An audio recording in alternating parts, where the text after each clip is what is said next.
Welcome to Crappens. Don't wait a week for a new video. Join our Patreon at the Crappens On Demand level for instant recap access. Link in description. Enjoy the show. Oh, hello everybody, and welcome to Watch What Crappens. I'm Ronnie, and that's Ben over there. Hello, Ben. Hi, darling. How are you? God, what's going on with you today? Not much. I'm just here luxuriating in my childhood bedroom after enjoying a lovely Passover meal last night where there was plenty of delicious and wonderful food. What's going on with you? Nothing. Just chilling after getting back, having fun. Bueller's sleeping behind me, just getting ready to talk about a little Top Chef-ious. Everybody, thank you for coming out to Boston, Detroit, and Chicago. What a great weekend we had. We will be in Texas next, in Dallas, and in Austin, and then we're going to be in Vegas. And we've got another couple shows, later, but we have not signed any contracts yet, so we can't announce them. But they're coming. So check our Instagram and our schedule over at watchwhatcrappens.com, where you find ticket links and also links to Patreon, which is where you find video recaps and bony episodes. Right now, there's a 2-part White Lotus up, so go check that out. And today, we are with Top Chef.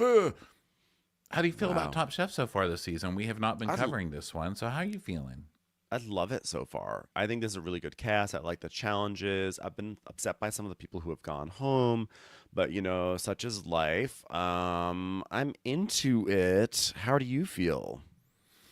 I feel like Top Chef is a little bit too much. It's up its own ass lately. Well, I think it's like too snotty. I don't think it's very fun. I need more fun in my Top Chef, and I need more crazy characters. Like, I get that they're like, I worked for so-and-so, and I worked for Balloon, and I got a Michelin, blah, blah, blah. I mean, I get it, but I need more than that, I need, like, maybe half that, and then half chili chefs. Yeah. I feel like I really like that it's up its own ass, because I generally like things that are up its own ass. That's why, the loss of Padma was so hard, although she hasn't really left us, because, as we all know, her ghost haunts every episode of Top Chef, so she's always with us.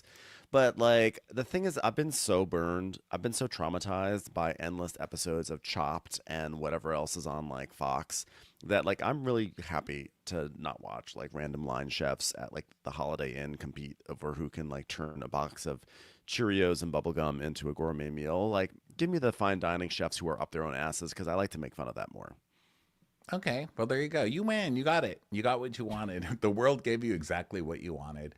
So there's that. We did get a taste of Padma this week, or last week rather, because she had a TikTok-y, I think, or an Instagram, I don't know, some video where she just ripped into these like TikTok reviewers. And she's like, well, I just wanted to say, I've watched these two girls on TikTok-y, little bitches, coming for a Southeast Asian restaurant. That food isn't made for you. It's made for us. Sorry you don't get it, dummies. It was amazing. I'm rejecting you like every man who's ever had a prom invitation in his hand and seen Gail coming down the hallway.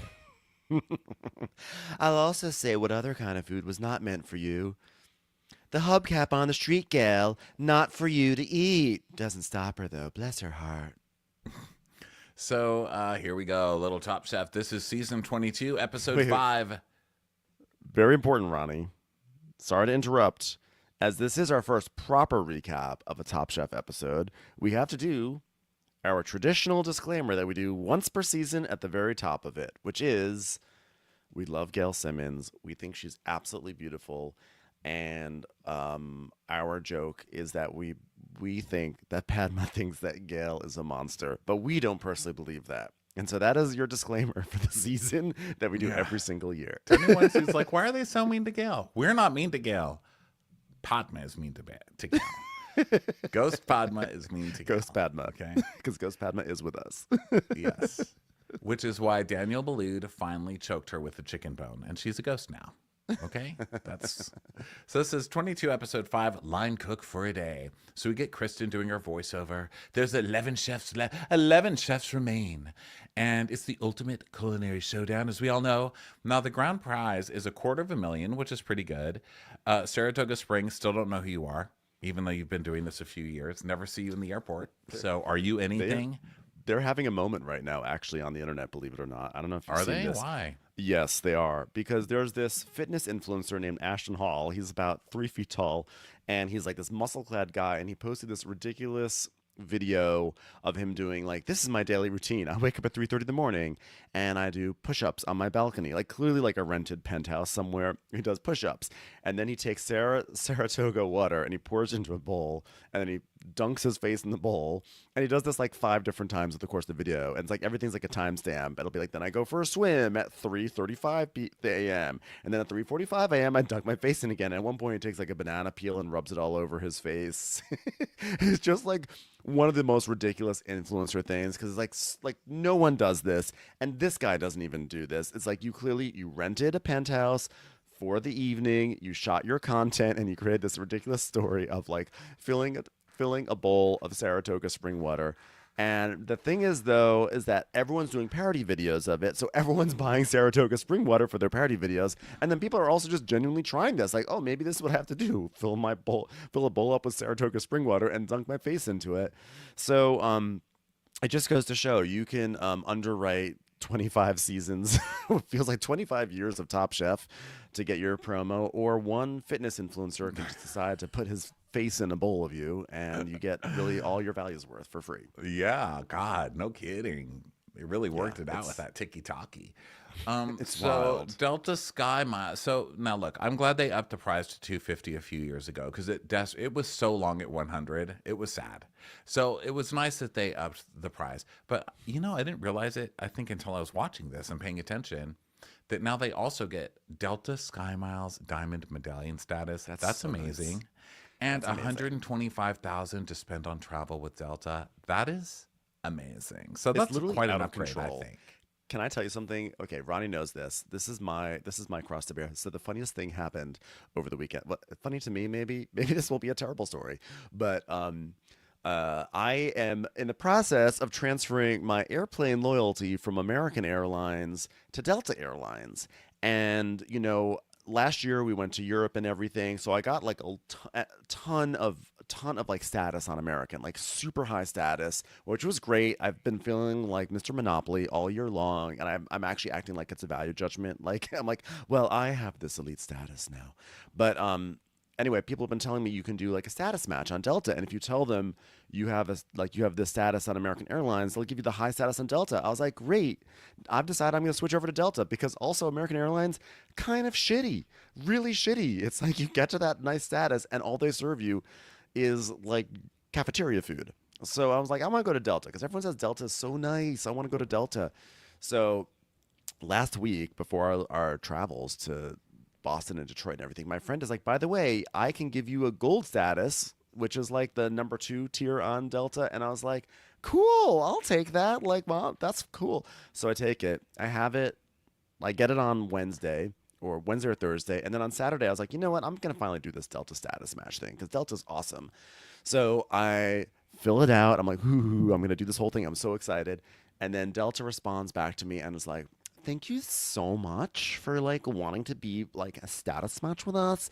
But unfortunately, it appears that you've had a complimentary medallion status in the past 3 years. So you can't have your status. So basically, because I had this gold status for all of 48 hours, I completely invalidated having super fancy Delta status with a status match. And I am just here to tell you I'm really frustrated by it. And hearing that the Top Chef people get this nice status and I shot myself in the foot with it, it really hurts Well, me. which And status would you have gotten with your points? I You think wouldn't I have might have gotten had Diamond. It was no, really Diamond high is on like, American. I think I could have been like a Top Chef winner. I mean, no offense. I don't want to diss your points or anything, but I think Diamond is like, you spend $1 million on there. Oh, Like, well, yeah, whatever. that's big. Whatever it is. Gold is only second. They've got so many things now I just feel like above I'm very gold. fancy. I can't believe that my 48 hours of having gold status has now destroyed my chance to be like Padma Lakshmi level status on Delta Airlines. It's really Yeah. sad. Well, it's pretty good, right? Diamond medallions plus 125 grand. It's great. It's Clear great. my It's throat so for hard that to get one. status. It's so hard. Anyway, it's a very So they also privileged now get story. to headline their own dinner at the historic James Beard House in New York. Ooh. Ooh. Ooh. Wow, James Beard. Hope Gail doesn't eat the beard off of him. Get it? Sorry. A little rusty after being in heaven for so long. So now we're in the stew room because we're finding out who got kicked off last week. And Massimo's upset because he didn't do that great. And he's like, something I didn't do today? I worked hard. I didn't cook smart. Okay. And he's very intense. And we find out it was Zubair, which I knew it was going to be Zubair. Whenever he came out, remember a couple weeks ago when he had that fried chicken sandwich? And he's like, this sandwich made me, it was named the most popular sandwich in Boston. And I'm pulling out the big guns for this. And he won that challenge. But I was like, he's done Yeah. now. He's used up his only trick in his bag, which is that famous Yeah. chicken sandwich. And now he's dead. And here he is. Dead as a door now. Goodbye, Zubair. We hardly knew ye.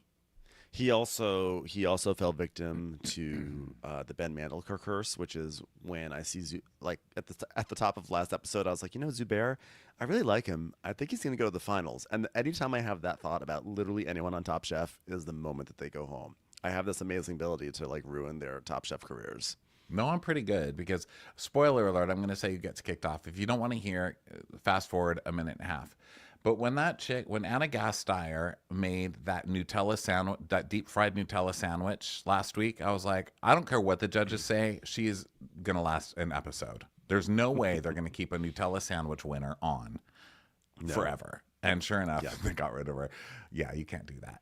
And they loved surprised it. you made it this they far. did love that. But I think at some did. point the producers were like, a Nutella sandwich on white bread deep fried? No. Yeah. So Shuai was in the bottom. He's also been really good. He was in the bottom, and so he's saying how he's very self-aware of his downfalls, and he's not going to beat him. He's not going to beat himself down for the mistakes he made because he can only learn and be better for it. So then they're all just sitting there, and then Kristen. Well, how comes do you around the learn from corner. it if you don't beat yourself down about it? I don't know. I mean, This what is the a bad hell? sign for him. You need to beat yourself up. Talk about what a piece of shit you are. Get addicted to something terrible. Ruin a couple of years. Then you come out of it. And then you have this whole, I ruined my life. I got hooked on heroin. But now I know how to make a good Nutella sandwich. Boom. Do I have to teach you how to do this? Have you just started watching this show?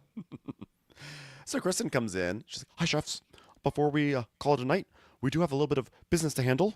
First and foremost, I hear there is a sale on formal vests, so I may be heading out early today because my wardrobe still needs some work. And there will be no quickfire challenge tomorrow." Do you notice that she's always wearing like a suit vest? Like that's kind She of her looks look. amazing. You don't like her wardrobe? Oh, my God. I'm surprised she Well, wears no. anything. I'd literally No, walk in wearing a fork if I looked like that. She looks amazing. I just think it's funny that she always wears like a suit vest. No, she's Paul- badass. She's got badass. That's her personal style. She's like, I wanted to look like I rode a motorcycle in today. And they're like, okay, yeah. But also might have a job interview later. They're like, okay. Yeah, I'm ready. So she's like, Toronto is one of the most multicultural cities in the world, and neighborhoods like Greektown, Little Portugal, Little Jamaica, and several Chinatowns. And then She Gail's sounds there like too, by Tom's the way. son. She learned how she learned her on air persona. She had media training with Tom's son. It's like Guy Fieri bringing his son to host that other cooking show, and his poor son still doesn't have the hang of it. He's just standing off the stage like, wow, Brooke. So you're on the show. Remember when you were on Top Chef? That was so cool. Oh, my God. Did you used to have brown hair? I knew it. So Gail's like, and there are so many more cultures and cuisines that make up the mosaic that is Toronto. Well, there were so many. Unfortunately, Gail ate them all out of existence. So there's no quick fire tomorrow. But guess what? 2 people are going to get kicked out. Oh, I guess we don't find that out yet. So they each have to go. They team up and they go to different neighborhoods to learn cultures firsthand. Because how better to learn things than through food? And so they're like, yay, we get to get in our BMWs.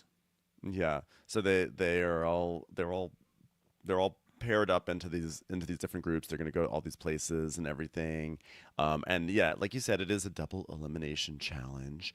And whoever is paired with Tristan is going to be I'm sorry, it's not whoever's paired with Tristan, but whoever went the winner of the Last Chance Kitchen comes back, and it's what's her face? What's her name again? I can't remember her name. Red-haired I don't girl, know. She's the Ginger, girl with glasses. The goofy girl with glasses. Just call her Goofy for now. We'll figure it out Goofy, in a little while. Oh no, it's Goofy, Goofy, yeah. So Goofy comes back. well, Goofy's back, and Tristan won. Whoever is, she's got immunity because she is. Oh wait, that's ahead. I'm sorry. I just confused two scenes in this show. I apologize. We'll put a pin in that. we Wow, got to get used to Ben. Top Chef notes again because they're always crazy. So Kat is like, "Oh, I'm so excited to try different flavors. That's why we're here, to go to different restaurants and to celebrate. I have awkwardly cut my bangs unevenly. So Mhm. spent my morning doing that. Bring it on, Portugal Town." Okay. Yeah. So now Bailey is so Bailey Bailey's back. Bailey is Goofy. That's her name, right? I don't know. Who cares? We're not there yet. Are we? Okay. Where are we? Where are we? I, th- I think I got totally just turned I around. see them drawing knives is what I have next. That's what I thought, but then I thought maybe that happened later, so I was like, I don't know. I'm a No, so disaster. Tristan won the elimination challenge. So they get to draw first, and the knives say their town that they're going to be working in or whatever. So Tristan gets Greek. Yes. So listen, they're going to get immunity, right? Because they won the quickfire last week. Right. So Tristan has Greek, and he says that he doesn't really Greek food does not really match his style very much, but he's going to try to make it work. And so then more people are drawing lives. Lana and Vincenzo draw Indian. Now Vinny, he was the one who in the first episode was like really domineering about coring apples and serving like a dish in the apple when no one else wanted to do it. And like we kind of clocked him in that first episode for being like, we thought he was going to be a villain. And then he kind of has sort of been on the sidelines in terms of villainy, but I feel like it's going to start to come back this episode. Yeah, I thought it was funny when Michael Cera was the guest host and he looked exactly like Michael Cera. I know. That's Wasn't so he like a weird. And Michael he's Cera so super proud of fan? it too. He's like, God, I think I look just like him, don't you guys? And I was like, yeah, actually. And Michael Cera sort of had like a puberty beard, you know. He's like doing that thing where he's like he can't really grow a beard, but he really wants to grow a beard. So he like had like these patches all around. He was like, "Look, I look like an adult now." It's like, no, He's you still look like you're awkward to 13. watch age because he does look older. I mean, I do think he looks old, and like not old, but I mean older for sure. But he's still like a baby. It's odd. Hmm. And then he wears like those movie stars, like just slightly tinted glasses and stuff, which make him look. He's an odd ager. I'll just say that. So Yeah. then Vinny wants to pick Lana because they've worked together before and it worked out great. And basically, we see where Lana is just going to do whatever he wants because that's how Lana is. Lana is definitely the Sue in the room. You know, she's like Hmm. the one who's going to do whatever the chef tells her to do. And so I kind of Hmm. feel bad for Lana, but you know, that's how she is. Like every time they have a challenge, she's like, "Okay, guys, we got this, right? Guys, high fives, high fives. Anybody high fives? High fives. Anybody want to? Okay, I'm not gonna. No one's gonna high five myself. High five myself. It's gonna work out great, guys. We got this." Yeah. And then we see Corwin and Kat, and they both draw Portuguese, and you know, Kat's like, you know, Corwin is decisive and he understands flavor. I understand bangs, so I think together we are going to be unstoppable. Okay, so Tristan, because he has immunity, whoever returns tomorrow is going to be his partner. Last chance kitchen winner will receive immunity.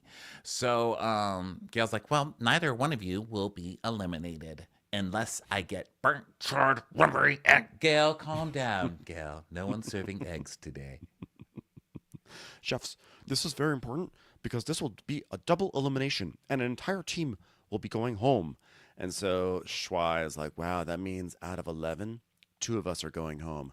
Wow, glad he was able to do that deduction. He was able to connect those dots with a double elimination. It means that two people are going home. So he's off to a great start.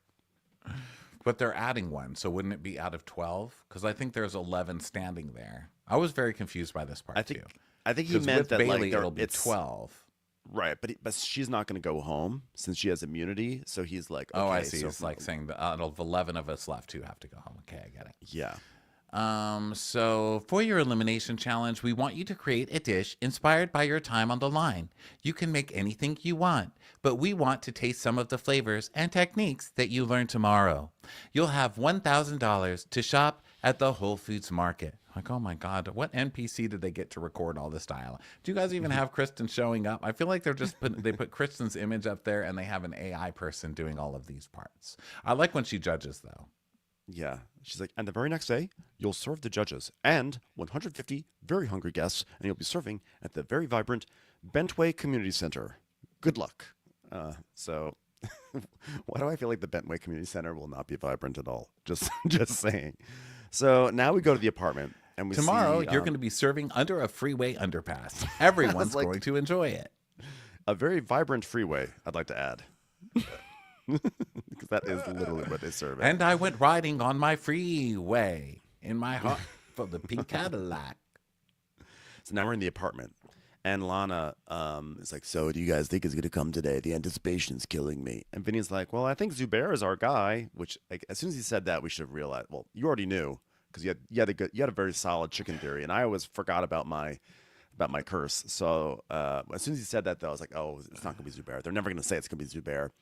I thought it was if it wasn't going to be Zubair, I thought it would literally be anyone but Bailey. And this is where Bailey enters. Okay. I'm finally rooted back in my timeline. Bailey has returned. And she's like, ciao. Well, guys, I made it back. Okay. And then we see clips of her winning and winning and winning and winning. And Top Chef just loved it. And so she's like, yeah, it's been a real opportunity to build myself up to the chef that I am. You know, I've recentered myself, guys. I was a different person before. I did not have confidence, but here I am. I have confidence now, guys. I'm a confident chef. And they were like, oh my God, it's a totally different person. It's a new Bailey, one who's not going to be stupid enough to make risotto on Top Chef again. So she's like, She's still gives the old sister on Roseanne to me. I don't know why she looks like Becky on Roseanne to me, but she does. She looks like Becky with glasses. yeah. She's like Becky meets a little Chaperone. No, not Chaperone. I take that back. I strike that from the record. So Bailey says the thing that everyone says on the show whenever they have a brush with going home.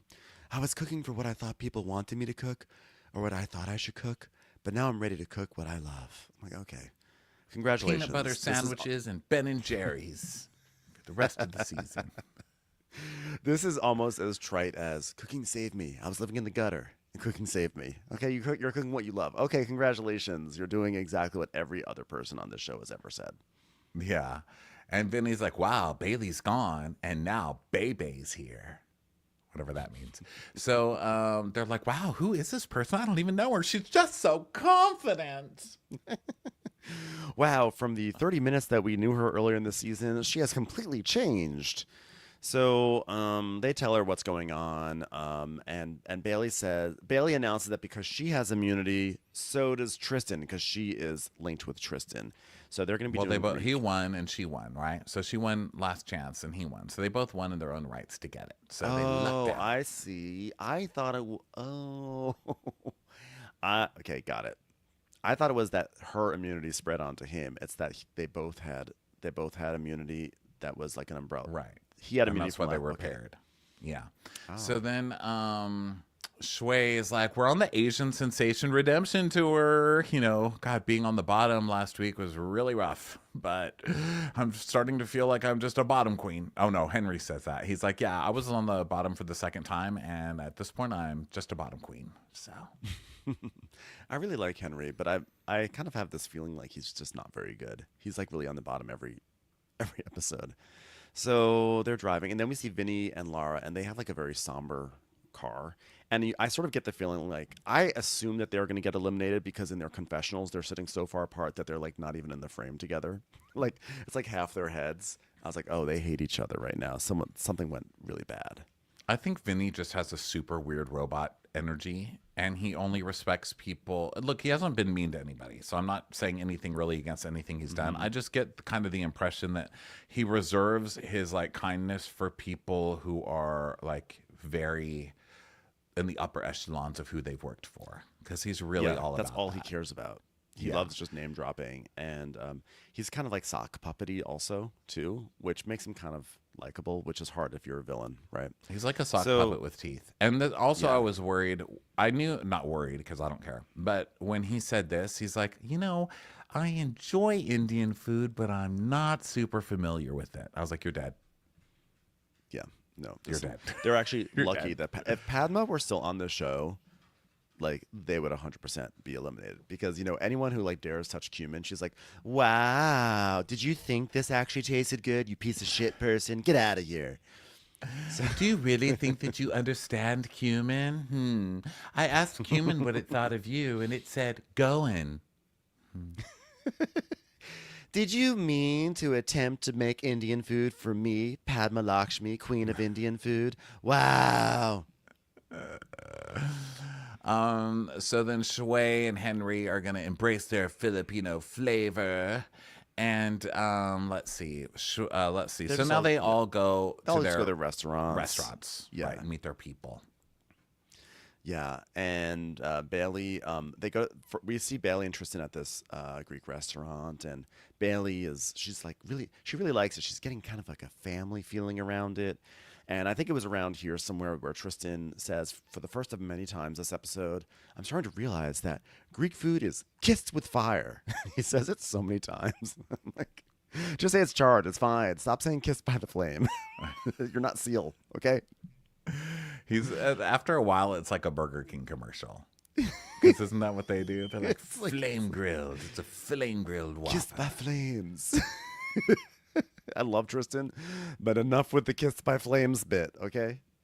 Yeah. Then over at the Portuguese restaurant, the chef there is like, codfish. We love a codfish here. It's very famous. And Corwin's like, salt cod. That's what we're gonna go with. I'm Jamaican and I'm going with salt cod.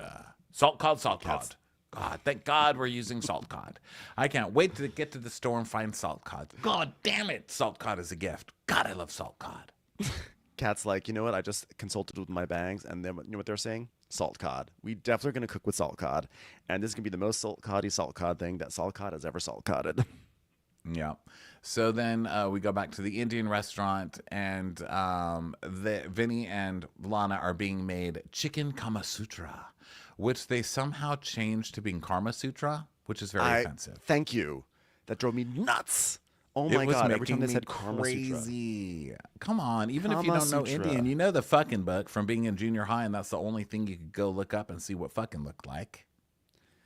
this was almost as bad as saying espresso. In fact, it was actually worse because they are chefs and they should know the name of their fucking dish, but they kept on saying Karma Sutra so many times. They Yeah, did, that but was you know the what? They actually thing. received karma because of this.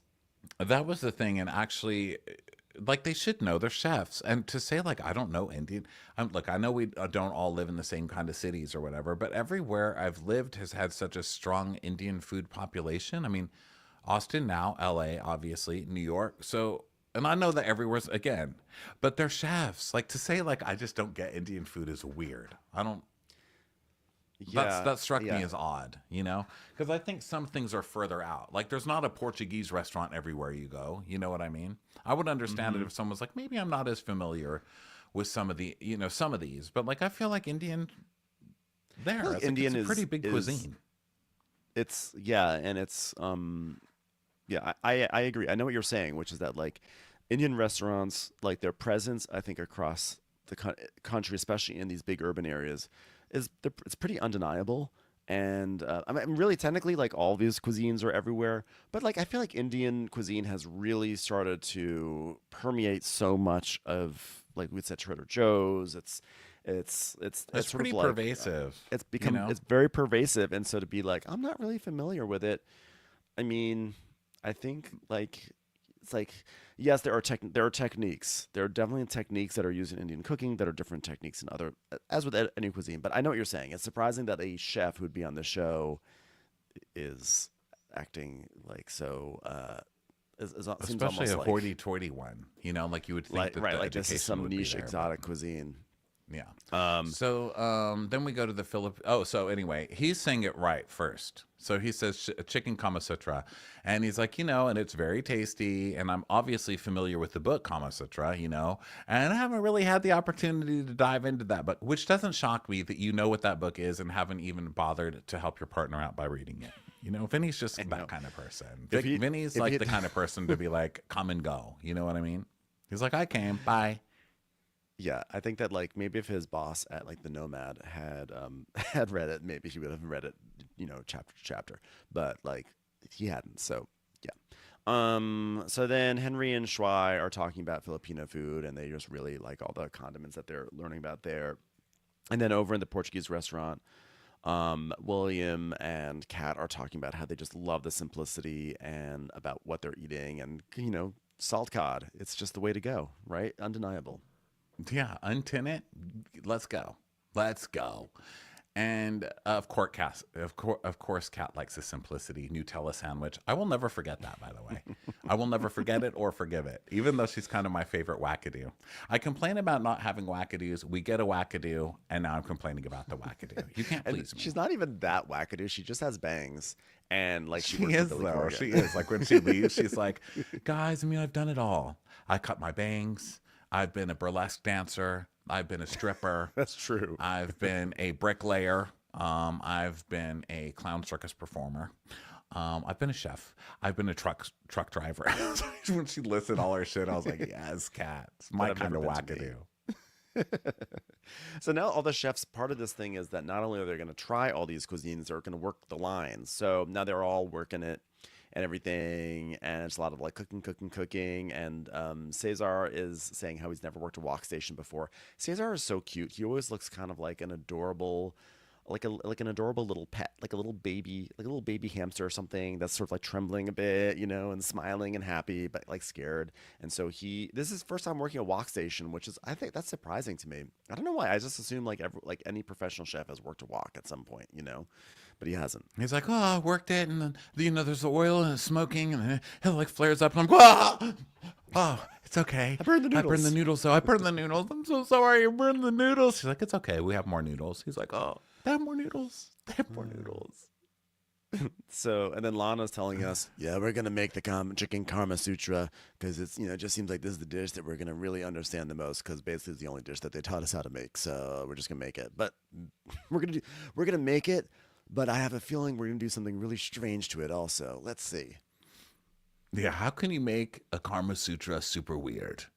It made me crazy that she kept saying Karma Sutra so much that even Vinny changed his mind and he was like, it is Karma Sutra. Now I'm going to say it too. So now we go to the Caribbean restaurant and they're browning oxtail with brown sugar. And Massimo's like, I've heard of browning meat and now we're browning. I can't wait to brown. You brown things with sugar. It's amazing. Guy's such Like, sir, you just broke 3 of our cutting boards. Sorry, I got excited. like, sir, why did you get that soapy water into our? Oh, I'm so sorry. I couldn't help it. So, meanwhile, Cesar and Katiana are making flour dumplings, which was so cool. I could have sat there and watched 10 minutes that lady make those cool dumplings. Like, she was like crimping the dumplings and it made this awesome pattern. I was like really sad that it was so Those fast. were gorgeous. I know. Little purple dumplings. I'd never seen I that want to make before. those. Because I this like is them. royal Thai cuisine. So this isn't Thai cuisine. This is royal Thai, which I guess is different. And I'm super pissed. Like, at all my plebeian Thai places that I go to around here. Like, Yeah. where's the royal Thai? Where's my purple flower? I know. I think it's so funny too because like there's like royal Thai cuisine, and I think there's like I think there's just like various cultures have kind of like these royal versions where it's like the high end stuff that you serve to kings and queens. It's just funny that we just definitely don't have anything like that in America. It's kind of like biscuits, Yeah, we do. hot dogs, royal biscuits. We have royal Royal hot dogs. McDonald's, which is Chipotle.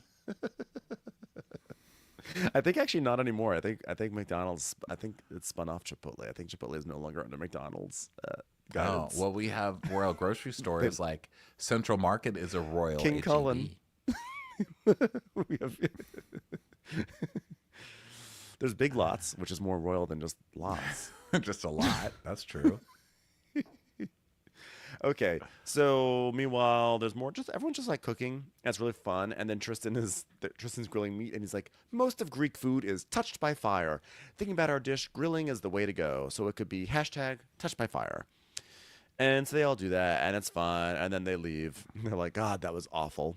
And now it's time for them to think about the dishes that they're gonna make. Yes. So Lana's like, yeah, this is a smart dish for 150 people because we could do chicken thighs. We can make chicken thighs in bulk. And Vinny wants to do a hollandaise. No, What? no, you're not What? doing a hollandaise for Indian food, sir. No. Come on, man. I'm sure there is a world in which someone could do some funky fusion where they make like an Indian spiced hollandaise. I'm sure there's a world where that can happen, but that's going to require some testing, and that's not what you're doing. Like, this is not what we're doing right now. You're not going to put a hollandaise onto your Indian food. I'm sorry. Stop this. Yeah, stupid. And she's like, I don't really get it, but he seems really strong about it. So, I'm just like, okay, let's go with it. And this is why you're going to go home, because this This is is your why. attitude all the time. You need to be more ballsy. Tell Vinny no, okay? I know And that this he is what already kind of smacked you down about the apple coring and all of that other stuff, but you don't have to listen to Vinny. and this is what always happens on this show. It's always some like bro chef who just like domineers, and then like the female chefs always have to be like, okay, well, I guess I'll go along with your plan, and then they're the ones who get burned in the end. I can't stand it. Every single season this happens. So Bailey is just come back. They're shopping, and Bailey's like, "Oh well, our octopus is going to be frozen, which sounds like a great idea." And I was like, "Oh no, no." Yeah, She no, explains not. that frozen octopus, and what I've heard about fish is that all fish is flash frozen now anyway, so it doesn't really Yeah, matter where you're eating your seafood. But yeah. I did hear a frozen octopus and think, "Oh shit, Bailey, not on your first time back." None of us. It's been like 15 years, and none of us are over the frozen scallop incident. Okay, so like, don't get Yeah. the frozen octopus. She's like, it'll keep it fresh and tenderize it. We're like, no, Bailey, no. But she does have immunity, so she can roll the dice on some frozen octopus, I guess. Okay, so then we go over to Corwin and Kat, and they cannot find saltfish. So they're like, well, salt cod takes 5 to 7 days maximum. So let's see. Do you have just regular cod? Why don't we do that? Let's just take regular cod and then we'll add salt to it. Sound Yeah, good? I'm like, you, like maybe I kind of feel like salt cod. It's just I've never tried to cook with salt cod, but I just have enough of like a spidey sense to know that salt cod is probably not going to be like a guarantee. That's not like salmon. We're not going to just find salt cod even at Whole Foods. So I feel like they should have had a backup plan, and they were just totally caught off guard. So like, okay, we'll use cod instead of salt cod. But I'm like, if salt cod is going to be curing in salt for 5 to 7 days, it's just going to be a radically different experience, and you guys are going to set yourself up for failure by just because it has the same name, just because cod is there too. It's not going to be the same. Just get another tinned fish. You know what I mean? Get another Get another fish. salted fish. It's so weird. Find a And fish. then he says, what makes salt cod great is instead of it being soft, it has a firmer texture. So it flakes better when you cook it. So we're just going to get regular cod. What?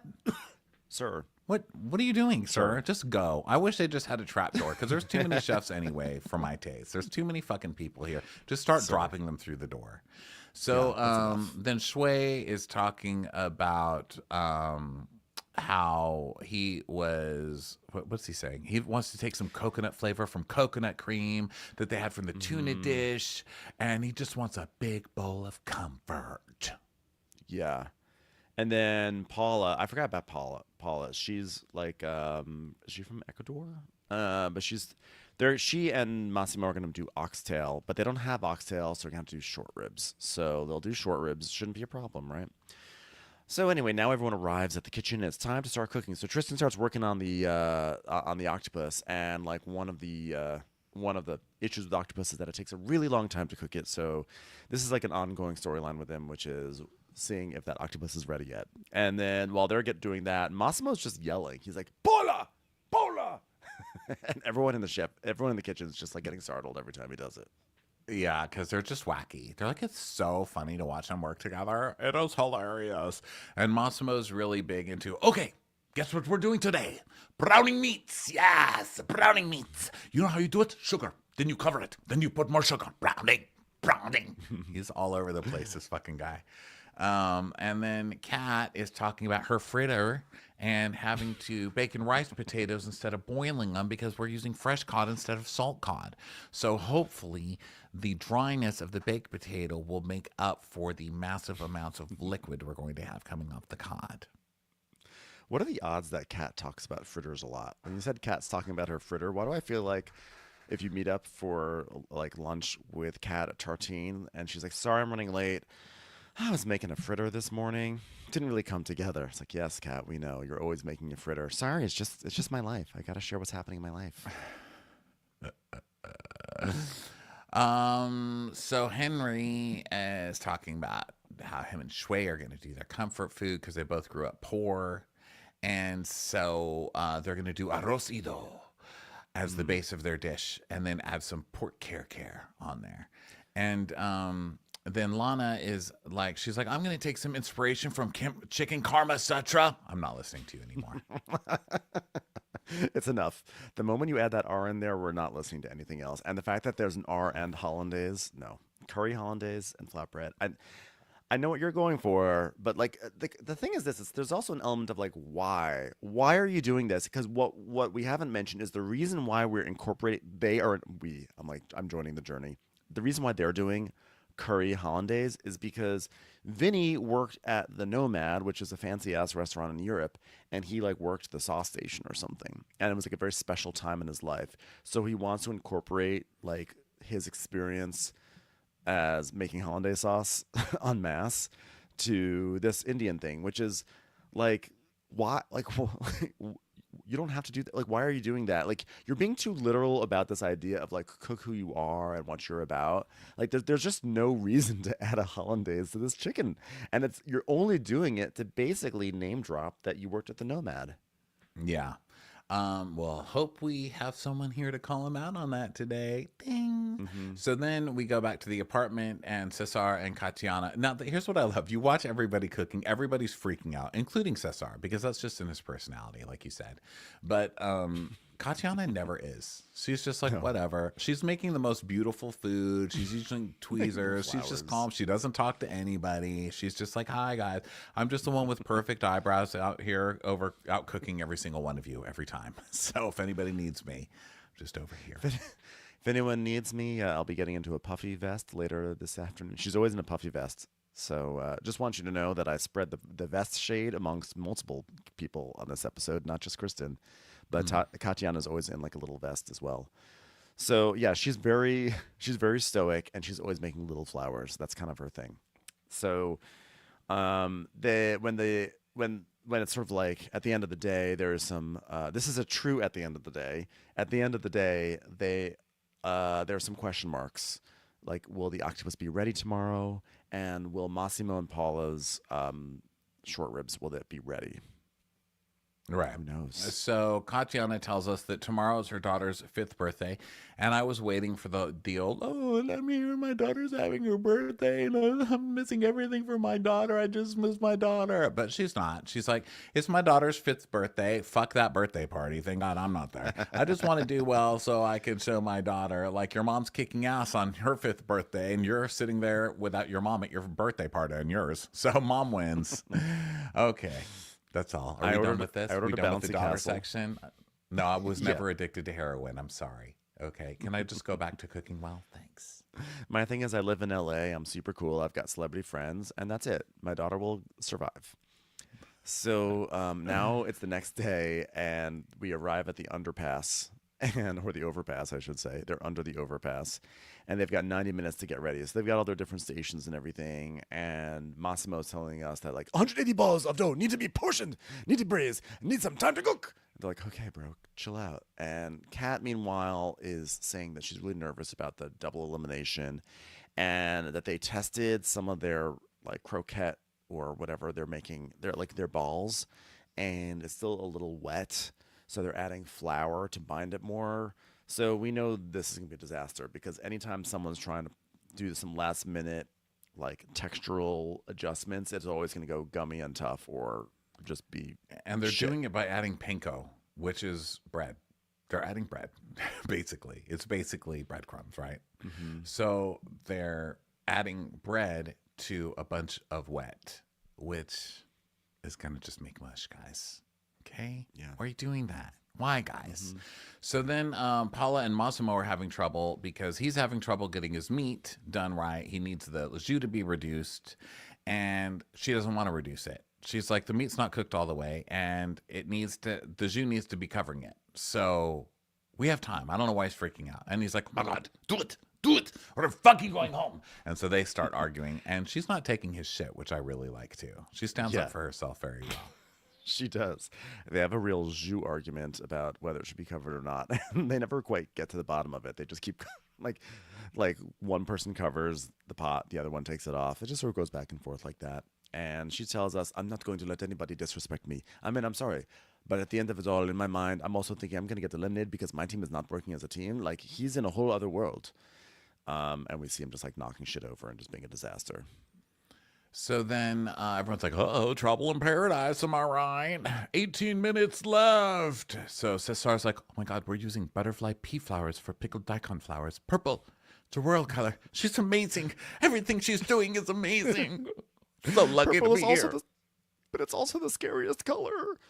So, and then Tristan is like, well, my little touch to this dish is Kalamata olive and Greek honey caramel, and I'm going to use it kind of like a barbecue sauce, and it will actually create an accelerant, a great browning of the octopus, so that way it can be kissed by the flame and touch the tapenade. Which, by the way, So sounds Lana's like, oh my God, delicious. what'd you say? I said, by the way, it sounds delicious. Yeah. Honey, I mean, it's fire touched. It's flame touched. So that's all you needed to say. As someone who is also flame touched, I love it. So Lana loves that they've made 500 sauces, including hollandaise. She's like, I finally get it now. Karma Sutra. Right, guys? So I get the vision. Massimo apologizes to Paula for being a dick because their dish came out perfect. And he goes, but thank God, I handled the stress well. All right. And she's like, fucking die. Die in your She's like, sleep. you are rude. Hey chefs, Ghost Padma here to tell you, 1 minute left. Stop being stupid. So now everyone, all the tasters, all the guests are pouring into the underpass, and Corwin is talking about like, hey, you know what? They're all walking up. We've got fritters coming out of the fryer, so I have enough to start, feeding people, and I just have to keep the train moving here because if it's a rocky start, it could tank our service. They're all very concerned about the service, and they keep setting it up like someone's gonna get in the weeds. Like, I've got so many garnishes, I got so many condiments, everything's taking a while. Not a single one of these people had a line, and I was almost sad because that's the tradition with these kind of events is that someone gets in the weeds, and then there's like a long line, and then Tom stands in the line and goes, oh, well, it seems to be taking a while to get some service around here. Really having some issues with this line. It's a long line. I don't know what's taking so long, but we didn't get that. I was really upset. Yeah, so then the judges come in and they're like, welcome to the Bedway, everybody. And Gail's like, oh, I've been here before. I think it's really awesome. I think they did an amazing job with otherwise unused space, right? I mean, today, hopefully there's great food. I mean, we're under a freeway, guys. This is amazing. Wow, what a surprise. Gail's been here. Didn't need to tell us that. We see bite marks all over the pylons. So Sarah's here, who's my favorite. She's one of my all-time favorites on this show. I love Sarah. Sarah's like, oh my God, I love that you put him in the kitchen. You know, so many times we go somewhere, we eat something, we're like, here's the food, farted out the food. But you know, to go actually taste the food, that's interesting. You taste it, you cook it, you do all the fucking things.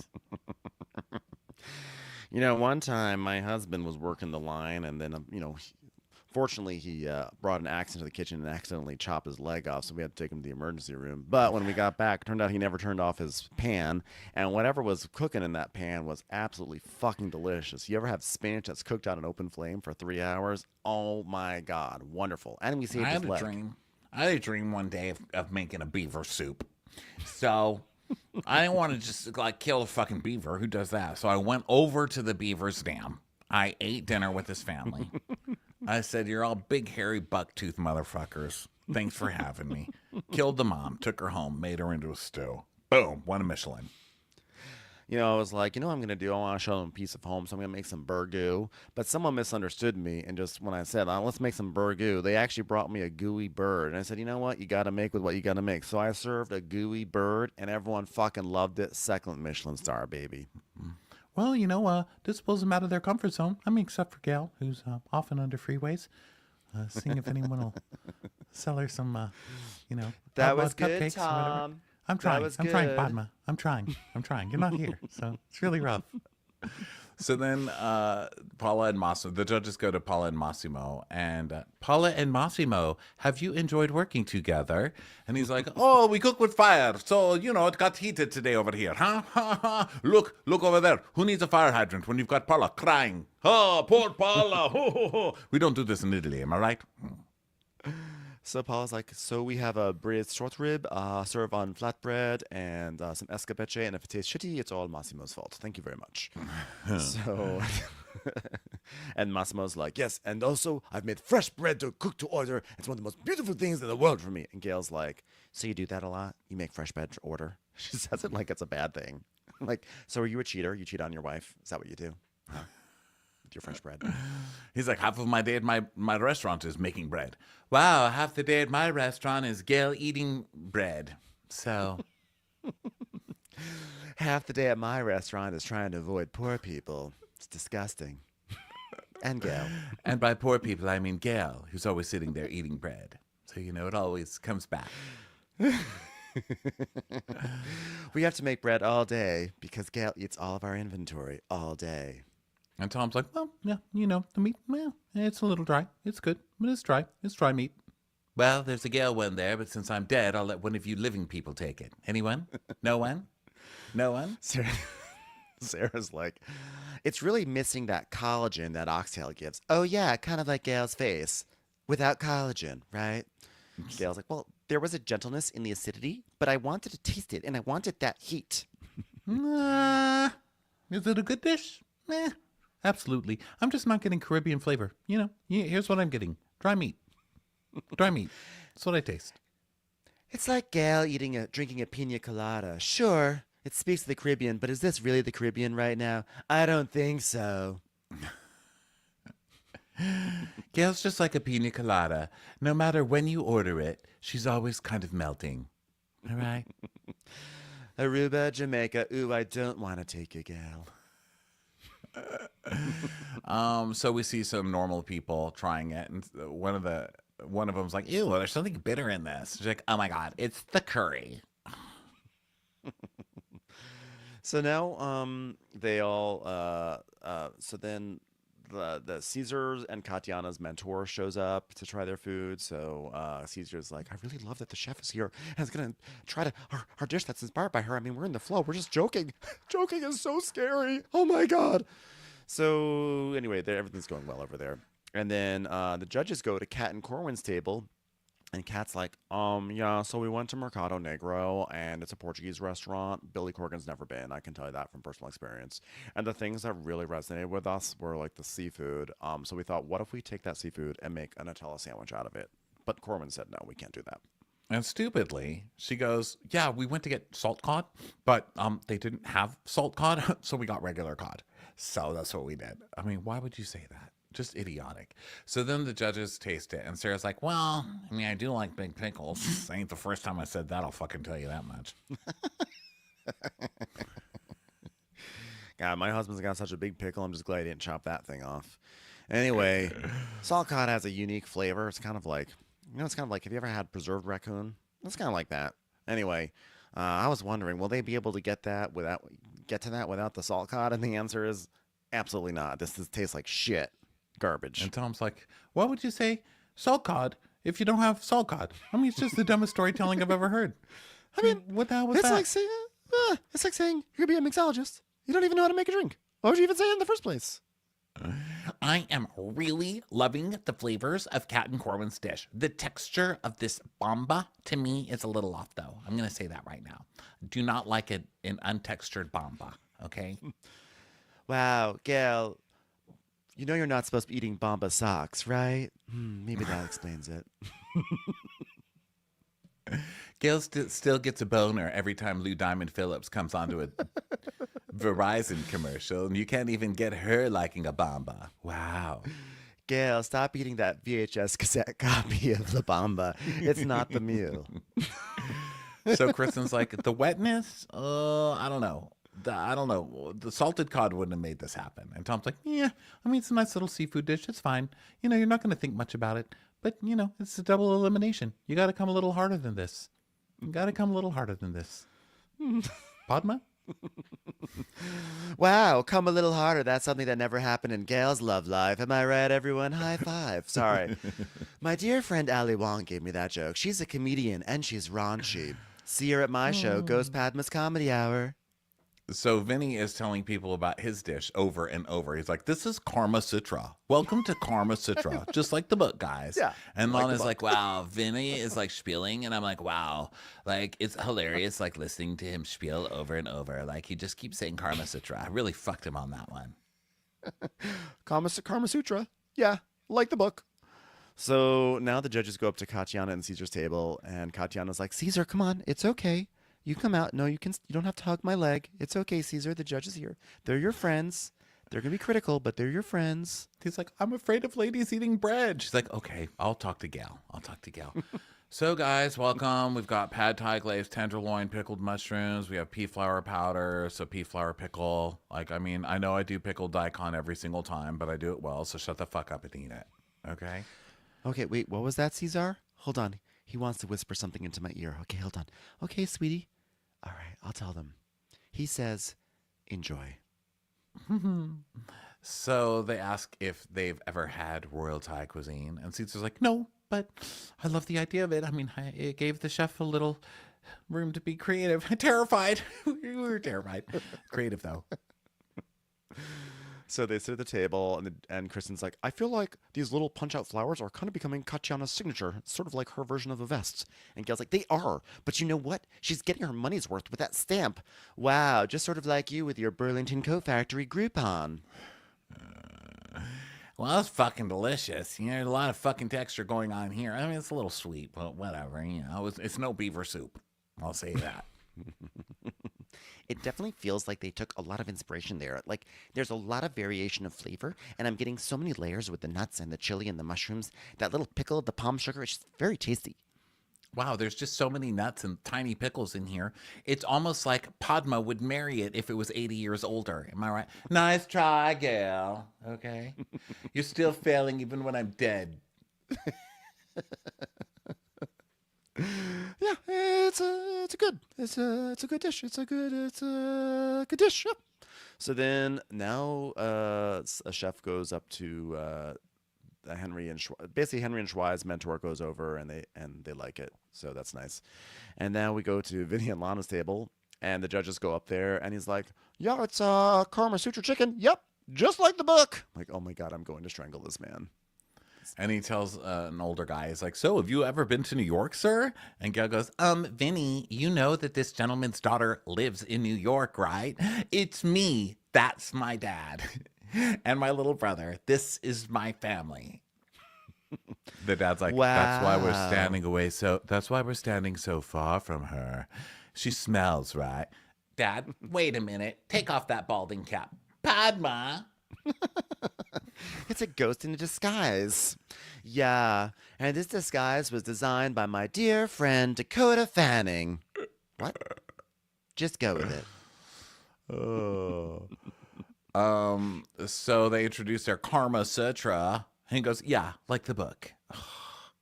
So he goes, you know what we did? We made it with love, right? Am I right? We made it with love making. Yeah. I whipped this chicken thigh with my dick a few times. Uh, and that's how we did it. Sex book. Yeah. We have chicken thighs cooked down in a base of cashew sauce and caramelized onion and tomato sauce. And then we decide to ruin it by throwing on some curry hollandaise, because why not? Doesn't make any sense, but it's an homage to something that has nothing to do with this challenge, which is my time working at the Nomad.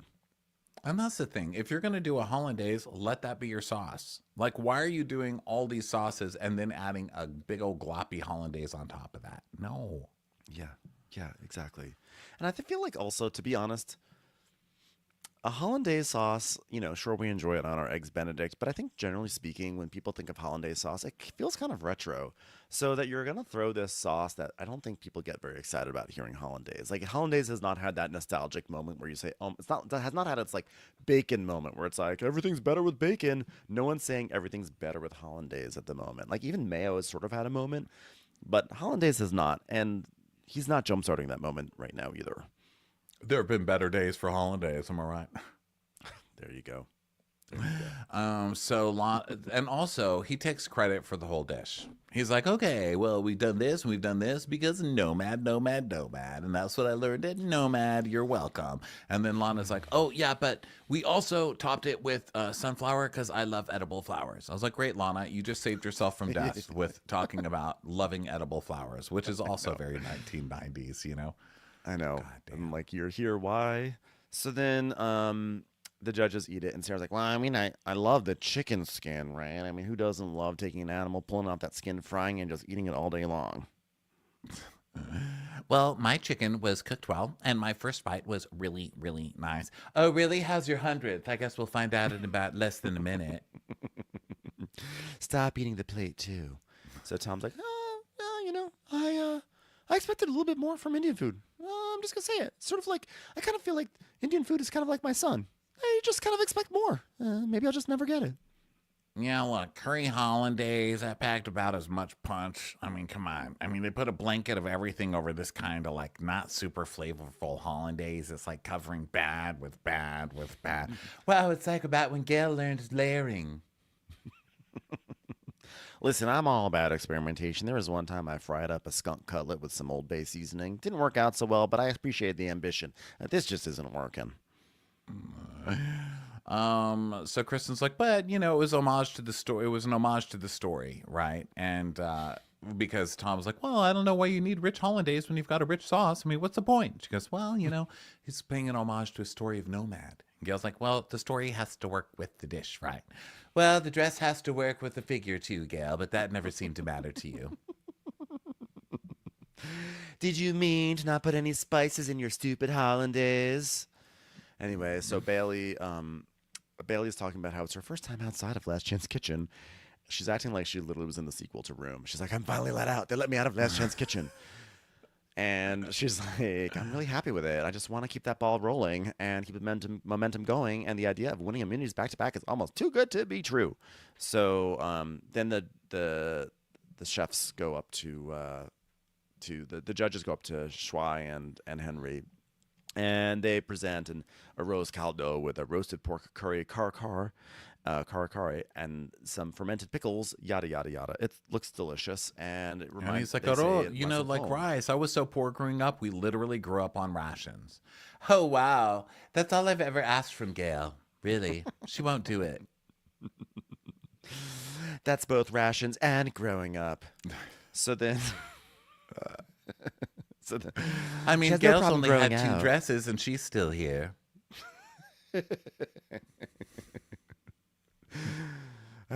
Just kidding. Fun I love fact. stories about poor people. Can these poor people please win? They've just talked about how they were poor. Fun fact: Gail uses kanji as a conditioner. So Let me taste this poor people food. Tastes broke. You win. disgusting. Anyway, I'm gonna go to a 3-star Michelin restaurant in heaven. It's called You're Not Allowed In. So Sarah's like, well, I loved him talking about family, Rice's life, being poor, etc. But, I mean, it tastes like something I would eat with my family. Now, if anything came close to beaver soup, this would be it. I wasn't poor when I made it, but I could have been. Oh, how's the meat cooked for you, Tom? He's like, it's okay. Gail goes, it does. It's just it tastes a little Tastes a little dry. Wow, gal. Stop talking about your hair and tell us about the food. Am I right? There's a lot in this tiny little bowl. Gail, you're eating one of the chafer dishes. Someone please take this away from Gail. I've already told you about rations. Could someone get Gal an ice cube? I think she burned her tongue on the bare metal. Well, they've got the sour part down. Like Padma. Sorry, Gail. Nice try. But the condiments are interesting. I mean, there's nice little things happening here. And for the record, Gal, the sterno does not count as a condiment. So, This really burns. Yes, Gail. I told you. so now the judges go to Bailey and Tristan's thing, and Tom's like, "Huh, Bailey, she's back from the dead, and she's smiling. Must not have met Padma in the afterlife, am I right?" "Hey, of course she didn't meet me. She's not famous enough. Sorry, gonna hang out with Kurt Cobain now." I saw her in hell, but I don't talk to Four Eyes. I'm gonna I'm gonna go hang out with my favorite comedian. Please welcome my dear friend, comedian Abraham Lincoln. So, Tell a joke, Abraham, Abe. how would you feel about being in Top Chef? Do you think you'd have a shot? Wow, I really have learned so many lessons from my dear friend Ali Wong. Sorry, Abraham, penny for your thoughts.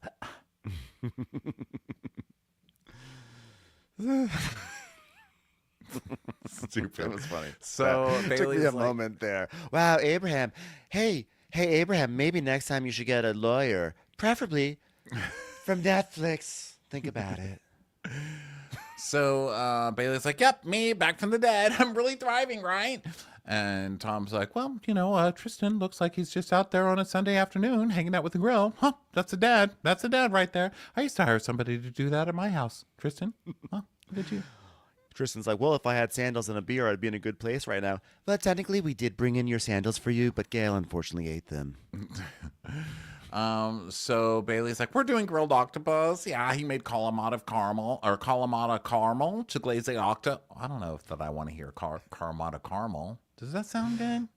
It sounded great I think to me. sometimes but they just make up words. I don't believe that. So is this That a being said- sugar that has been caramelized and then they add Kalamata to it? For What is some it? reason, that just sounds great to me because I love Kalamata olives so much that I'm pretty much down for them with anything. What I'm less down for is her saying, yeah, to glaze the octo. It's octopus. Yeah. We're glazing the Forward. octo. This is new Bailey Touch now. my The fire. old Bailey would have said octopus, but new Bailey says octo. And then I did a green olive honey relish. So I'm just tapenade. I'm just making relishes in the way that I love. Yeah. So now the chefs eat that. And the Sarah's like, well, octopus was fucking great. I mean, it was cooked well. It was really crispy. And I had this really chewy and the best way by it. I wish they'd really fucking gotten that octopus, asked how it felt, and eaten out an eye before they cooked it. But you know what? You take what you can get. You know what? There is sweetness and saltiness from the caramel, and then the reason that the reinforcement of the olive and that olive relish that Belly made, that was just an amazing olive relish. Gail loves olive reinforcements. That's why she puts them in her bra. Don't hug her too tight. Hug her too tight, you're gonna have some extra virgin on your hands in more ways than one. Okay, so Kristen thinks overall they did a good job, blah de blah, and now let's go to judging. Well, first, the people are waiting for judging, and they're talking about how they're feeling. And Shui's like, I was in the bottom last week. I just don't know how they feel about me anymore. And Kat's like, I feel like we're making it really, really hard on the judges. I mean, I kept tilting my head different ways, and Tom was like, how do I look you straight in the eye? I was like, I don't know. Things are throwing him off, so might have won this one, guys. Watch out. Watch out. I think all the judges really liked it when I made a little radish stamp and put it on all their lapels. It made them feel special. Radish stamp. Flower stamp out of the radish, I should say. Let me articulate that. So Tom, this judges table, and Tom's like, it's always Wait, a tough you're challenge. thinking of Katarina. This is Kat, the lady with Oh, the you're right. dogs. Sorry. Let me I take got that from the top. confused. I was I like, think the she has a judges- stamp too? I think, let me take that from the top. I feel like we made it really hard on the judges when we made little Nutella sandwiches and put them on their lapels. Whew, fixed it. Yeah. Not to correct you, I just got confused. I was like, wait a No, minute. please Does Kat correct me. have a I'm in a stamp too? disaster. No, correct me. Well, it's Top Did Chef you not remember notes, the first and 5 also minutes of it's this? our first time doing a full Top Chef recap, and I still don't know these people's names. I have the cast list pulled up on my computer so I can look up their names because I don't know anybody. I also feel like it's just not fair to have a Katarina and a cat on the show. Or, I'm sorry, a Catania. Catania, right? No. I thought it was Katarina. Am I wrong? I don't Probably. know. I don't know what I'm probably saying wrong. anymore. Whatever. You're like, It's- she's a blade. She's a katana. no, Katiana. It's Katiana. Katiana. What Katiana. was I calling her? Katarina. Oh, Katarina God. Witt. Katarina Witt is on the show, everyone. The point is that we also just had... Katiana. Sorry, Katiana. I'm a loser. It's not your fault. Love your cheekbones. We also had like three days in a row of intense travel, so we're allowed. Oh, there is no excuse. I'm that gonna I give it my, need. I'm gonna do it. I'm just It's a dummy. Passover, Who cares? guys. I haven't had risen bread in all of like 12 hours. That is rough. That is an excuse. better slap bread over Thankfully, I'm a Christian. Jesus multiplies bread for us. So, Yeah, ours just gets thinner and flatter, like cat's bangs. We have the cat bangs of bread over here right now. well, guys, it's always a tough challenge when you go into a kitchen for a small period of time. You try and take their knowledge, but everything considered, thought it was really good. Lots of little pickles. I mean, I don't know. I'm barely here this season, so whatever. I don't know. just I'll glad say no one did something's anything. good, and then 5 minutes later, I'll say it's the worst piece of shit I've ever eaten, as I'm going to do in this judge's table. So, let's see. And I'm grumpy. What can I say? I'm grumpy. My whole thing this season is I'm grumpy, and at least no one agitated me by putting hollandaise sauce on a perfectly good Indian dish. Oh wait, they did. I'm grumpy again. So Kristen's like, "Oh, blue team, Bailey and Tristan, and purple team, Katiana and Caesar, you had our favorite dishes of the day. Congratulations." And Sarah's like, "Yeah, Tristan and Bailey, can you guys tell me about that Kalamata caramel? That sounded crazy. We liked it anyway, but like, Jesus Christ, what the fuck was that thing?" So they did take Kalamata olives and coupled them with garlic, caramelized sugar, and a little bit of Greek honey. I mean, I don't know. It just sounds like the sugar would have burnt all of that other stuff, but I don't know. I don't know how they made it. But they won, so or they were in the top, so I don't know. I think that was the point actually, because I think they wanted to get that brown, they wanted to sort of accelerate the charring. And Tom's like, "Yeah, I thought it was really clever making that caramel, much more clever than my son who came up with something that he calls a screwdriver. Oh, congratulations! Anyway, it helped with the char, but it still gave us that briny flavor as well, and really simple. It's all about the Greek food, and you kind of have to lay back, like Pat Joe says." let the cuisine guide the dish, unlike Gail, who lets cuisine guide the car. Unlike Gail, who lets Charleston Chews guide her entire day.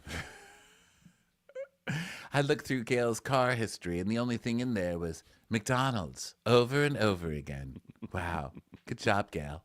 So Caesar's like, well, the tenderloin was marinated. I'm sorry, is that okay? And then it was seared. God. And the idea, I hope this is okay, we sliced it thin, and then we served it cold. Don't hit me. Don't hit me. Well, I love that the beef was just marinated and seared. I mean, I love all those little components. They were just like so much texture. It was so playful. It was just so beautiful to look at. It's like the time my husband accidentally chopped his hand off and sauteed it. And, he felt bad he didn't get his hand back, but it was fucking delicious. Gail loved the funky, sour, sweet, spicy balance. It's just so vital to royalty. And they loved it. And the winner, Sarah gets to say, she's like, I just want to tell you guys, don't cook for anyone else. Okay? You're going to go much further being true to yourself than trying to manipulate it to make someone else happy. Which is why I made possum bites. I made possum poppers for one of my finale dishes. And look at me, I'm doing great. Anyone want some tarantula stew? It was a little out of the ordinary for me. Not really for my region, but I thought it kind of reminded me of some of the furry critters I like to cook up. I had all these people saying, aren't penguins cute? And I say, they sure fucking are on a sandwich, which you can eat in my restaurant right now. Come on by. Anyway, the winners, Bailey and Tristan, yada fucking da. And so then Kristen is like, "Bailey and Tristan, congratulations. You just won another immunity for the next elimination challenge. Welcome back, Bailey." And Bailey's like, I just want to say, I thought your words were great. And I don't think that's how I was cooking on Last Chance Kitchen. But then being pushed into that made me just refocus and recenter and just be cooking the food that I've. Yeah, yeah, yeah. I already gave you your monologue. You don't have to say it back to me. Cook what you want. I said don't cook to please other people. You also don't have to kiss other people's ass to please people. Please move the fuck out of the way. All right. So they won. So now here's the bottom. Yellow team, Massimo and Paula, Henry and Shui. Oh no, they're safe. Sorry, those people are all safe. So the bottom are Kat and And Corwin. stupid. Sorry, continue. Kat and Corwin and Vinny and Lana are the bottom teams. Adon. Going, going. This is what I like. One thing I like about Kristen when she judges, when she starts criticizing, she starts playing the piano on the table. So she starts, her fingers are all on the table, and she's like playing some chords, some like soundless chords, and she's like, okay, all right, orange team, let's start with you.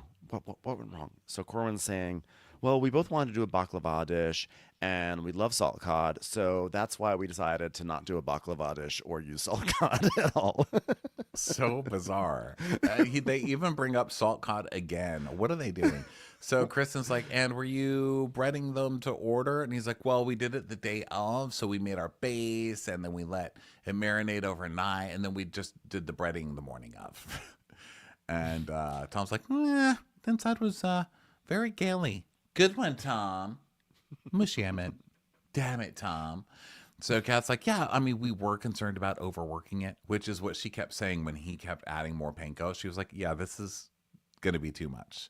So she kind of tries to stand up for herself, but ultimately she went with it. So, Yeah, I mean, that binder, it was just really wet. Yeah, it's like when Gail was in middle school and got pushed into the school pool. Her binder was really wet. It's like when I tried to do the ice bucket challenge with Gail at that hotel we stayed at in Milwaukee. It wasn't like the ice time I took challenge Gail. anymore, Padma. Hey, ice challenges never end. It's like I told Gail, hey, Gail, why don't you bring in a binder full of all the things you ate yesterday? And it was so big, I chucked it into a water fountain, and the binder got wet. Okay, not my best work. What do you expect from me? I'm dead. I'm dead and I'm hanging out with all the dead celebrities. There's so many more famous people in heaven than I could have ever imagined. I saw So Maureen Sarah- Stapleton. So Sarah's like, well, did you do anything to fix the fucking, did you do anything to the fish and shrimp before you put it in the fucking vat of bread? And Kat's like, well, we seasoned the mix with quite a bit of salt. Tom goes, that's before you formed the cake. Sarah's like, well, that makes sense. Salt leaches liquid, right? Do we all know this? Salt gets a fucking liquid out, okay? So maybe you didn't use it. I mean, I don't know. How'd you want it to turn out? You fucking idiots. You ever salt a squirrel before? Come on. Question. I feel this could be totally wrong. I kind of feel like if you had cod and you're trying to emulate the salt cod texture, which I know nothing about. I don't know, and this is just a question. That's why it's a question. I kind of feel like if you want something that's gonna be firmer and flakes apart more easily and is saltier, and you don't want to worry about liquid issues, why don't you just cook the cod, like salt it and salt it heavily and cook it so it's firm, and then put it into your batter. Why are you putting the raw cod? Did they put they're making it It'd sound like probably they put be raw cod. rubbery if they cooked it and then they fried it. But I was thinking, why don't they put it in like a tofu strainer or something, or some kind Or of why don't strainer and weight it down and take all the water out of it. Or why don't they just do literally any fucking thing else? Like if they wanted to make like a baklava, like why don't they do like a Bocarones baklava or something like that? Like the baklava would not be hard, and then there's plenty of other Portuguese fish they could go to. I don't know. Disaster. Yeah, it was a sad one. This was a sad one for sure. So then they move over to Vinny and Lana, and Lana's like, I mean, we kind of discussed it. It was like an ode to a dish that he'd done at Nomad, so that's how we did the chicken. And Gail's like, can you explain a little bit about what I have in my cereal every morning? And by that, I mean hollandaise. Can you explain that? Wow, Gail, you just roasted yourself. So Well, I'm not going to let you take 20 minutes to do it every time you have something to say. it was too bad because I had a lot of good hollandaise material, Gail. You got me this time. Yeah, if Gail was in a movie in the 90s, it would have been called Hollandaise and Confused. I heard that Gail was jealous she couldn't do the Mrs. Doubtfire thing and stick her face in a bowl of hollandaise and say hello.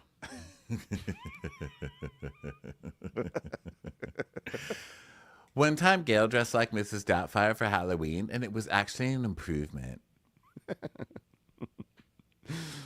I lit her on fire. So Tom, I said, I doubt there's a fire that could handle Gail. So then Tom he's like, well, part of this was to put myself into this, I hold it near and dear to me, because Nomad. I hold Nomad so near and dear to me. So it was my thing, because Nomad. So that's why I did it. Nomad. Okay. He's like, I saw a saucy chicken and I instantly thought, okay, I'll do that. Just because you see a sauce does not mean you reach for the hollandaise. Okay. Well, the problem is, part of it is, you want to do the stage. You get the information from the cuisine. And yes, we want to see yourself in the dish. But what we're not getting, hidden flavors in the dish. And that's where I thought I fell short. I'm grumpy. And Kristen asked the obvious question, which is like, why would you put hollandaise over a chicken that was already heavily sauced with like 3 other sauces? And he's like, has different, it didn't taste like Nomad. So this tastes like Nomad. Okay. Well, you're welcome. Kristen's like, okay, everyone, we'll call you back in a bit as she hits more keys on her desk. And then the chefs go to the back room, and then they do that thing where they have to be deprecating. Because you know that, like, some of them don't think they're really going to get eliminated, but they have to say, well, guys, it's me. It's been great knowing you. Great, thanks so much. Okay, guys, Vinny goes, keep cooking the food you don't like to cook, and it'll get you far, chefs. I'm like, wait a second. Dick. I don't think that's what he said. I think he said, keep cooking the food you like to cook and it'll get no, you he far. said no, he said don't like to cook, because I remember watching it and being like, wait a second, because at first I thought he said that. Then I was like, wait a second, now that I hear that back, he was being sarcastic. He's like, well, everyone, apparently you're supposed to cook the food that you don't know, because that's going to get you far in this competition. Because he's saying, oh, I cook the food that I know and I love, and now I'm going to get chopped for it. It's like, no, it's not that you cook what you know and love. It's that you made a terrible pairing of hollandaise with Indian food. Yeah, you're trying to shoehorn Nomad into everything and instead of standing on your fucking own, Vinny. Okay. So Lana's like, I mean, it's so sad because we worked so well together. I mean, he let me put sunflowers on things. So it was really a huge moment. It was a great collaboration. Yeah. So back to the judges' table, Kristen's like, well, when we look at these 4 people, 2 teams, no one did a terrible job, but 2 of them are just going to go home. Vinny and Lana, no. That was just very little Indian flavor in that dish. To that I say, no. Hollandaise didn't work. It didn't work. Okay. So Sarah's like, yeah, you know what? You're looking at a top chef. You're not looking for a top, worked for a bunch of people, and now I'm redoing their dishes. Fucking blowjob on a plate. You know what I'm saying? Why don't you just serve as licked asshole next time? All right? Who the fuck is this jackass? This was a great reference to, it's called Top Chef, not Top Scout, but a much better version. This was so good, better. and we need it. This is what we need. And I think that, look, Kristen, I think, is doing a decent job on the show. I think she's doing decent, but she's not entertaining me the way, and no one's going to be Padma. I get it. I'm not saying, like, bring back Padma. Yes, okay, we totally get it. And Kristen really hasn't done anything to be fired, so I don't think they should fire her. But seeing Sarah in this, I'm like, this is the one that I want to see on the show, because this is the kind of brutal honesty we need on the show. When there's a bunch, when I said at the beginning of this recap that they're so far up their own asses, this is what I need. I need someone who's like, I don't give a fuck if, Ballood fucking made this. I don't care, bro. Like, what do you do? Who are you? Are you anybody outside your little plastic world? I need someone like Sarah. I need her. Bring Sarah. Yeah. And I agree. And this is my issue with Kristen too. I think Kristen's awesome. Like, we've always loved Kristen, and she has the frame of reference on she has a culinary frame of reference that, like, totally makes her qualified to host a culinary show. But the truth is, we're a season and a half into Kristen's tenure, and, like, I still have a hard time defining what her personality is beyond nice. And I think that's actually a real problem. Whereas Sarah immediately has so much personality. She has, like, defining features, and, like, she has a POV that's more than that she's hot and knows food. And so while I love Kristen, it's hard for me to like fully embrace her as, like, the figurehead of this franchise, because I need more from her. And I just haven't gotten it, and I've tried to. I've tried to find something about her, but Sarah's the future for this show. Yeah, I think We'll just she's a say it. strong. I think she's a strong judge, but I just need a strong personality as well. You know, it's not strong judging is Exactly. not enough. So Gail's like, the dish that Kat and Corwin made today was not an issue of conception; it was execution of croquette. Wow, why don't you just fucking hang it by his balls, Gail? Jeez. This is the first time Gail has ever suggested executing a croquette. Execution of croquette is also her fashion style. So Tom's like, yeah, it was watery and mushy and just not very good. Again, Gail's fashion style. I would like to remind everybody that during the initial tasting, Todd was like, meh, it's a good fish dish. It's just not very interesting. Yeah, But it's now like, he's like, it's true, no, it wasn't good. I like when Tom changes his mind at the end. He's like, no, someone's got to lose. So this sucked. These people should be taken out the back and shot. This was terrible. Tom was like my mom. If we go to a restaurant and like if I take my mom to a restaurant in LA and it's pretty good, but it had like some flaws, my mom was like, no, it was good. It was good. You know, some things were not as strong as others, but it was good. And then the next day he'll be like, so what'd you think about that restaurant last night, Mom? Oh, it was terrible. The marinating Yeah. criticism. It just gets worse. Yeah, it was not very good. Yeah, Tom's like, that sucked. So I think we have our answer. Let's get the chefs out. So Tom's monologues aren't even very good right now. Tom's just like, meh, this was a difficult one for many reasons. Wet bread, you try to find inspiration working in a restaurant and then try to work it into it. A lot of complications here. Double elimination. My knee hurts. I can feel the cold coming now in my knee, which is weird. And I've stopped wearing as many hats. So that's where I'm at. Kristen? Yeah, I think that Tom really peaked with his speeches that season where they went to the astronaut facility and he had a whole speech about like, this is sort of like cooking. You go up into space. It's kind of like, you have an astronomical rise and you're up there in space and you realize what you can cook. And you realize that like the world is truly your oyster and that's why we're going to do a sudden oyster challenge right now. And food, space, and stars. That's what we all... It was like the most ludicrous monologue he ever did. And he's just never been able to top that. So now he's just kind of like, yeah, so double elimination. Rub-a-dub-dub, let's eat some grub. Okay, Kristen, next. So in this case, Kat and Corwin, please pack your knives and go, which is sad because I really like Kat. I really like Corwin too. And I was really bummed that they got eliminated over those croquettes. I was not bummed. I think that was unforgivable. Goodbye. Get out of here. I thought And hollandaise he's- sauce was more unforgivable, personally. Yeah. Kat's like, this is where Kat's like, I was here for a long time. I wasn't, even though I wasn't here for a long time, I was here for a good time. And, I hope I made everybody proud. And, I have no doubt that even though we'll be competitors, we're going to have some fun in Last Chance Kitchen. Does anybody have little tiny scissors that won't harm anybody? Because I need to touch up. Corwin's like, I'm a competitive person. I'm going to kick your ass. Bye. So that was that. So we'll see what's going to happen with Last Chance Kitchen. But for now, those two are gone and the show continues on. Thanks, everyone, for being here for Top Chef. Fun times, as always. Yeah, we'll see you next time. Check out watchwhatcrappens.com for links to our shows, our Patreon with our videos and bonus episodes, and we'll see you soon. Bye. Bye.